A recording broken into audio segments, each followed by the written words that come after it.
안녕하십니까. 5월 25일 월요일 아침이고요. 오늘 여러분과 나눌 하나님 말씀은 신명기 23장 15절부터 25절입니다. 오늘도 이 말씀과 함께 활기찬 하루가 되기를 바랍니다. 먼저 본문의 핵심 구절입니다. 20절 타국인에게 내가 구워주면 이사를 받아도 되거니와 내 형제에게 구워주거든 이사를 받지 말라. 무슨 말입니까? 돈을 빌려주고 이사를 받아야 되는데 타국인에게는 이자를 받아도 되지만 형제에게는 이자를 받지 말라는 것입니다. 하나님이 이방인들과 그리고 이스라엘 백성들을 차별하는 것처럼 보입니다. 이스라엘 백성들은 보호받아 마땅하지만 타국인들은 차별해도 된다는 것처럼 보였습니다. 자, 그러나 여러분, 하나님이 과연 그런 분이실까요?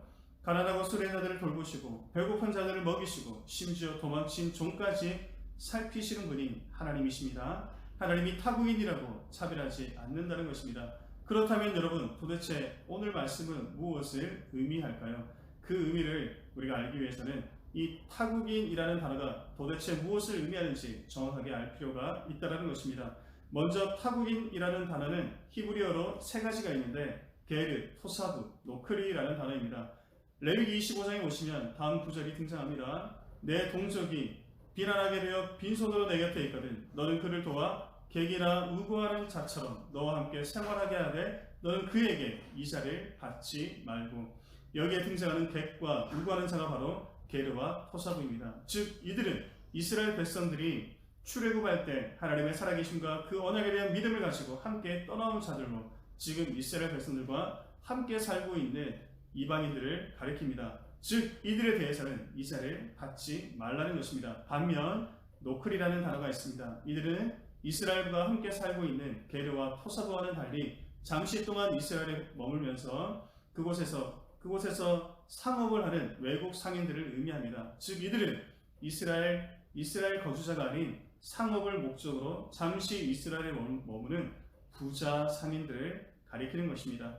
자, 이들에 대해서는 이자를 받아 마땅하다는 것입니다. 즉 여러분, 하나님이 이방인을 차별하는 것이 아니라 부자와 가난한 자를 구별하시어 그들에게 맞는 대우를 하는 것이죠. 부자에게는 많이 받고 가난한 자들을 돌보시는 하나님의 공의와 그리고 하나님의 사랑의 속성을 그대로 반영한다 할 수 있을 것입니다. 여러분, 우리가 이런 말씀을 통해 하나님의 마음을 알아야 하는 것입니다. 하나님이 어떤 분인지 바로 알아야 한다는 것입니다. 하나님은 공의와 더불어 가난하고 소외된 자들을 살피시는 사랑의 하나님이십니다. 그러므로 우리는 이런 하나님의 속성을 본받아 우리도 공의롭고 그리고 사랑을 실천해야 된다는 것입니다. 무조건적인 사랑 그리고 편의를 제공하는 것이 아니라 상황과 형편에 따라 공의를 실천해야 된다는 것입니다. 그러나 반면에 무조건적인 엄격한 잣대를 가지고 사람들을 편가르거나 대우해서도 안 된다는 것입니다. 상황과 형편을 살펴 사랑을 실천하는 것이죠.